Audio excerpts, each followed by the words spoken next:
The soul of WWE's Cruiserweight division. And from Charlotte, North Carolina, weighing in at 200 pounds, CEDRIC Alexander.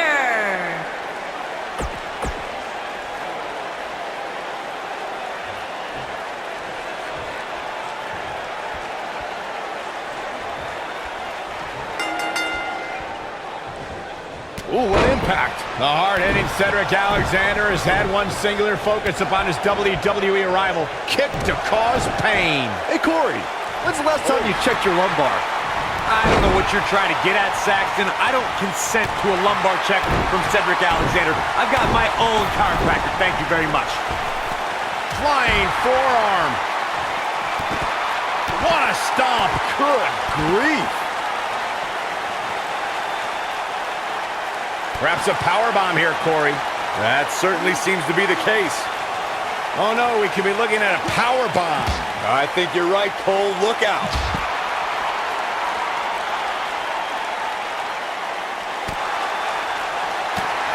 Gotta wonder how this is going to end, Byron. Whatever happens, it's not going to be good. I can tell you that. Incredible drop. Uh-oh, this doesn't look good, Byron. Yeah, this is how people end up getting hurt. Well, that'll hinder your modeling career. Corey, tell me, just how much strength does carrying your opponent around like this take? Let's put it this way, Cole. Saxton would never be able to do it.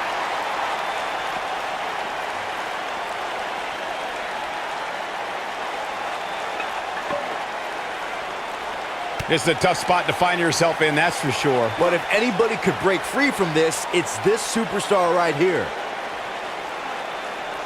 Boom!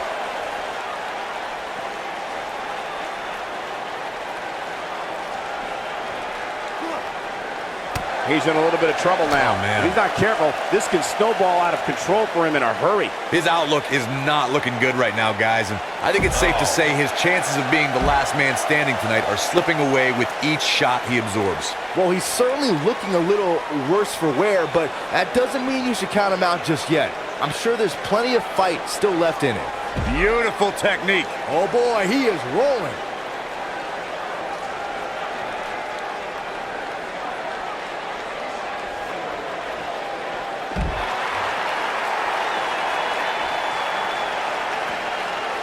Guys, one of my favorite matches from the In Your House era would have to be December 1996 Armageddon Rules match. Great job escaping, trying to turn this thing around. Back now inside the ring.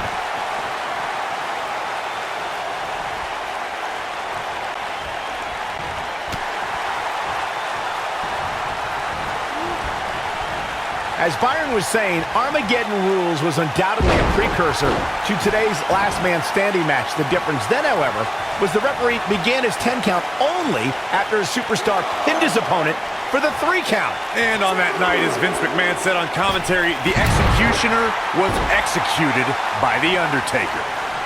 This match ain't over yet.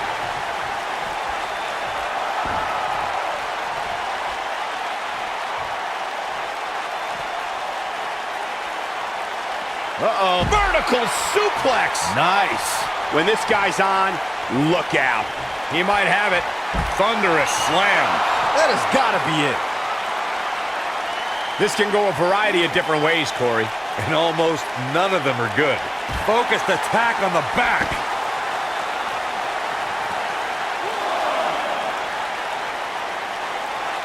I'm no mathematician, guys, but by my calculations, a last man standing match is more than 3 times as brutal as a traditional match.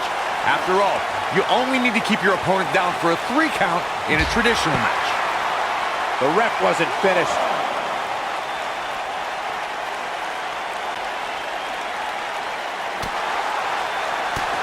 Fireman's carry. This doesn't look good, Corey. Couldn't agree more, Cole. This has got trouble written all over it.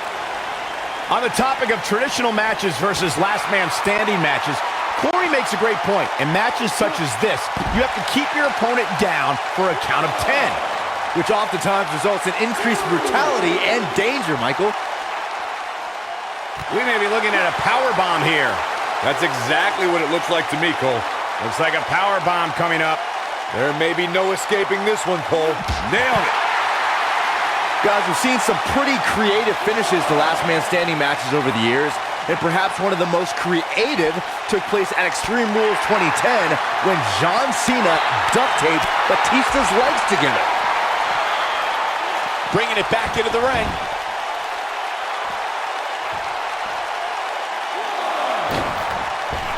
No, he reverses it. They get dangerous out here, especially when there are no countouts. Byron, regarding that Cena-Batista match you mentioned, not only did the Animal lose that night, but it was also likely one of the most embarrassing moments of his career. Of course it was, Cole. Wouldn't you be embarrassed if you struggled to stand because your feet were taped? Here he goes, from out of nowhere. Wow, I'm just as surprised as you guys are. Cedric Alexander is in a real bad spot.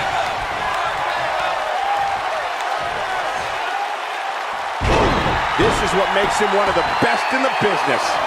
Cedric Alexander is one of the most highly touted cruiserweights in recent... This could end it in a harsh impact. This one's over, guys.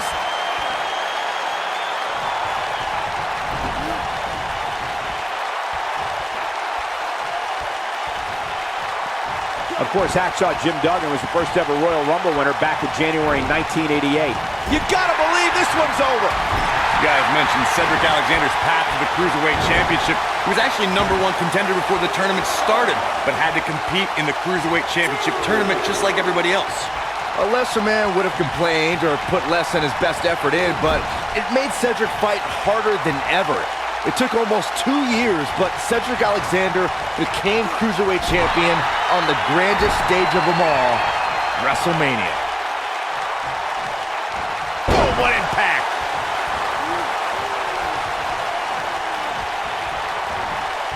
Down to the floor.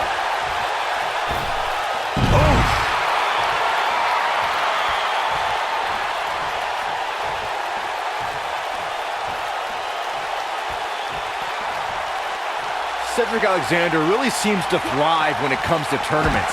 In 2016, he might have it. Oh, nasty impact. Can he finish the job? Here we go. Take a look at this again. Yeah, that was nice.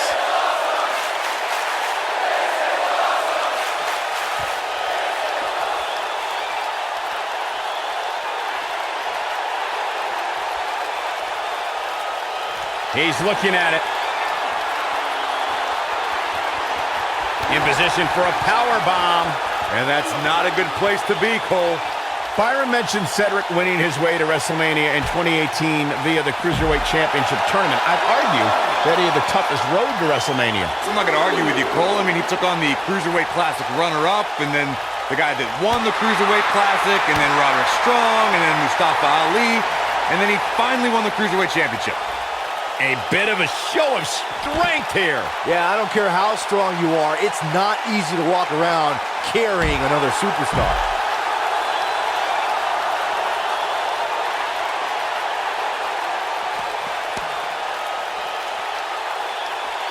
These guys are giving it absolutely everything they've got.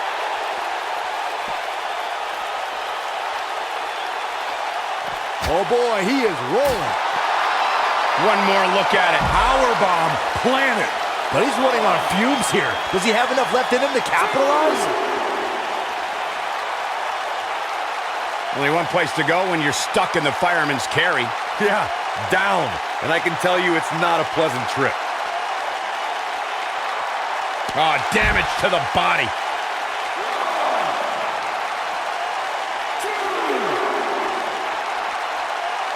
Tough situation to be in right here. Yeah, you have to think this is not going to end well. Up on the shoulders here. But not for long. Look for a rough landing any moment now.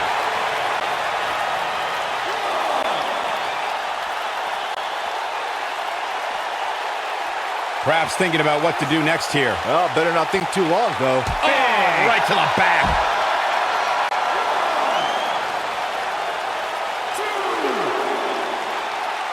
Uh-oh, he's in trouble here. He can't take much more.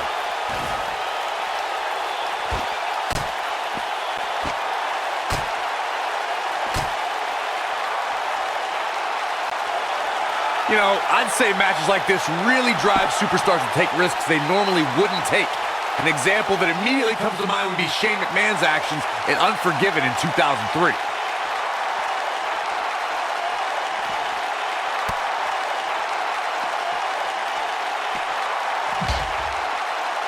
These competitors are absolutely destroying each other in an attempt to be the last man standing.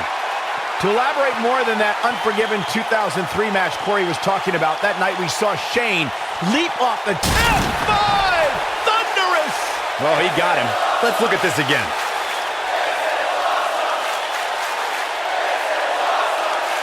Uh-oh, here we go!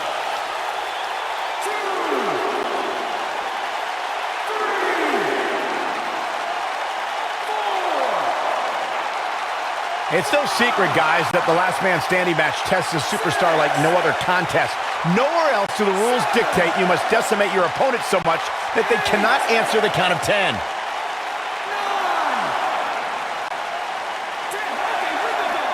Yes! Takes it!